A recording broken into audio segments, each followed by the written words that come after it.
할머니 수녀님이 들려주는 성경 이야기.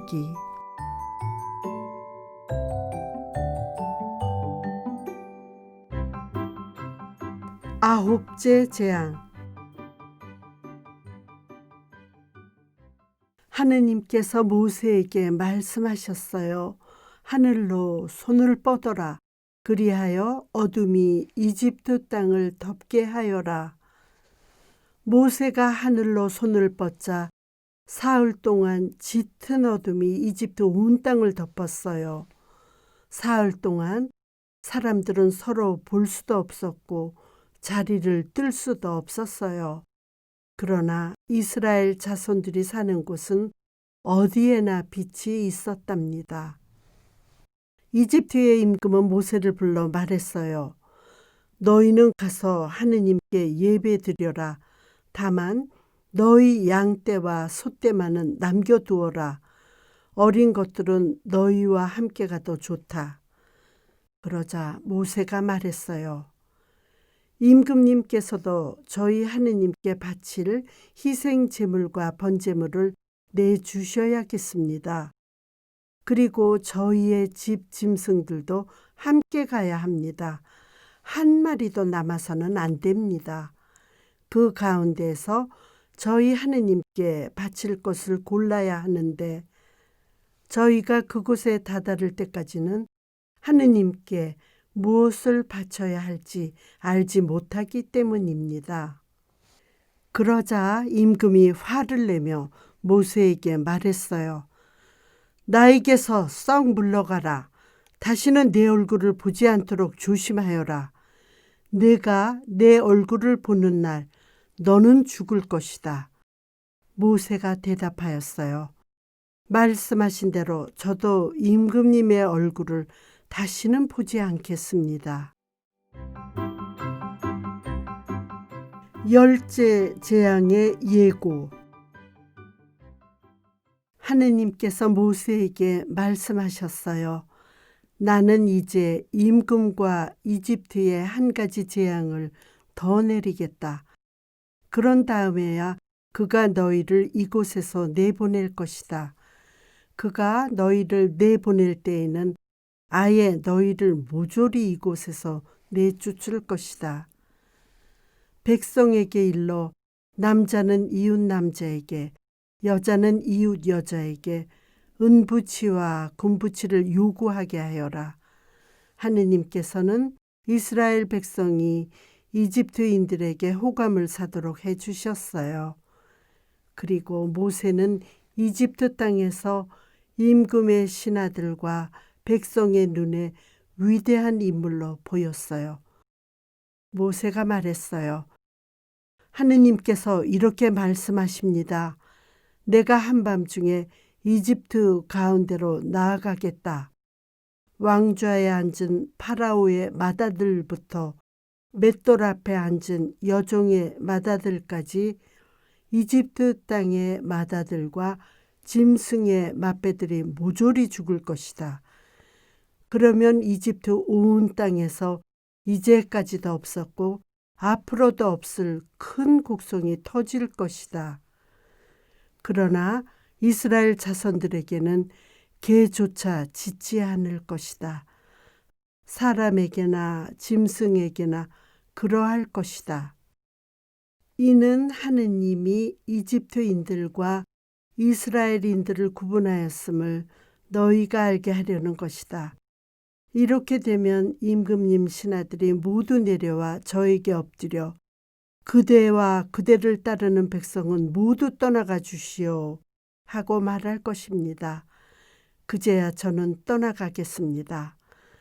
모세는 화를 내며 임금에게서 물러나왔어요. 하느님께서 모세에게 말씀하셨답니다. 모세야, 그러나 이집트의 임금은 너희 말을 듣지 않을 것이다. 이는 나에게 이집트 땅에서 더 많은 기적을 이루게 하려는 것이다. 파스카 축제. 하느님께서 이집트 땅에서 모세와 아론에게 말씀하셨어요. 너희는 이달을 첫째 달로 삼아 한 해를 시작하는 달로 하여라. 이스라엘의 온 공동체에게 이렇게 일러라. 이달 초 열흘날 너희는 집집마다 작은 가축을 한 마리씩 마련하여라. 만일 집에 식구가 적어 짐승 한 마리가 너무 많거든 사람 수에 따라 자기 집에서 가장 가까운 이웃과 함께 짐승을 마련하여라. 이 짐승은 1년 된 흠없는 수컷으로 양이나 염소 가운데에서 마련하여라. 너희는 그것을 이달 열 나흘날까지 두었다가 이스라엘의 온 공동체가 모여 저녁 어스름에 잡아라. 그리고 그 피는 받아서 짐승을 먹을 집의 두 문설주와 상인방에 발라라. 그날 밤에 그 고기를 먹어야 하는데 불에 구워 누룩 없는 빵과 쓴 나물을 곁들여 먹어야 한다. 그것을 날로 먹거나 물에 삶아 먹어서는 안 된다. 아침까지 아무것도 남겨서는 안 된다. 아침까지 남은 것은 불에 태워 버려야 한다. 그것을 먹을 때는 허리에 띠를 메고 발에는 신을 신고 손에는 지팡이를 쥐고 서둘러 먹어야 한다. 이것이 하느님을 위한 파스카 축제다. 이날 밤 나는 이집트 땅을 지나면서 사람에서 짐승에 이르기까지 이집트 땅의 맏아들과 이집트 짐승의 맏배를 모조리 치겠다. 그리고 이집트 신들을 모조리 벌하겠다. 나는 하느님이다.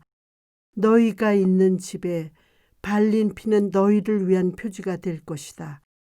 내가 이집트를 칠 때 그 피를 보고 너희가 이스라엘 백성이란 것을 알고 그냥 지나가겠다. 그러면 어떤 재앙도 너희를 멸망시키지 않을 것이다. 이날이야말로 너희의 기념일이니 이날 하느님을 위하여 축제를 지내라. 이를 영원한 규칙으로 삼아 대대로 축제일로 지내야 한다. 너희는 이래 동안 누룩 없는 빵을 먹어야 한다. 아예 첫날에 너희 집 안에서 누룩을 치워버려라. 첫날에 거룩한 모임을 열고 이렛날에도 거룩한 모임을 열어라. 이 두 날에는 어떤 일도 해서는 안 된다. 그러나 너희가 저마다 먹어야 할 것만은 준비해도 된다. 너희는 무교절 축제를 지켜야 한다. 바로 이날 내가 너희 부대들을 이집트 땅에서 이끌어냈기 때문이다. 너희는 이날을 영원한 규칙으로 삼아 대대로 지켜야 한다. 모세는 이스라엘의 원로들을 모두 불러 그들에게 말했어요. 너희는 가서 저마다 제 집안을 위하여 작은 짐승을 한 마리씩 끌어다 파스카 제물로 잡아라. 그리고 우슬초 한 묶음을 가져다가 대야에 받아 놓은 피에 담가라. 그것으로 그 대야에 받아 놓은 피를 두 문설주와 상인방에 발라라. 너희는 아침까지 아무도 자기 집 문 밖으로 나가서는 안 된다. 하느님께서 이집트인들을 치러 지나시다가 두 문설주와 상인방에 바른 피를 보시면 그 문은 거르고 지나가시고 파괴자가 너희 집을 치러 들어가지 못하게 하실 것이다. 너희는 이것을 너희와 너희 자손들을 위한 규정으로 삼아 영원히 지켜야 한다. 너희는 하느님께서 약속하신 대로 너희에게 주실 땅에 들어가거든 이 예식을 지켜라. 너희 자녀들이 너희에게 이 예식은 무엇을 뜻합니까? 하고 물으면 이렇게 대답하여라. 그것은 하느님을 위한 파스카 제사이다. 그분께서는 이집트인들을 치실 때 이스라엘 자손들의 집을 거르고 지나가시어 우리 집들을 구해 주셨다. 그러자 백성은 하느님께 감사드리며 무릎을 꿇고 경배하였어요. 이스라엘 자손들은 하느님께서 모세와 아론에게 명령하신 대로 하였답니다.